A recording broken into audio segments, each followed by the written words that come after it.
تو دلم قصه لبالب داره میسوزه از این تب، غم دلتنگی تو هر شب رو سرم هوار کردی.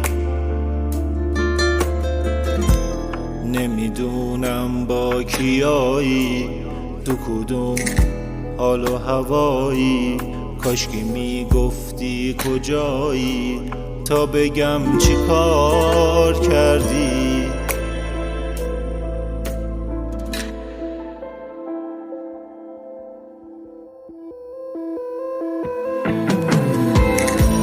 برق چشمون سیاهت، ابرو تو صورت ماهت، با نگاه بی گناهت لعنتی چی کار کردی.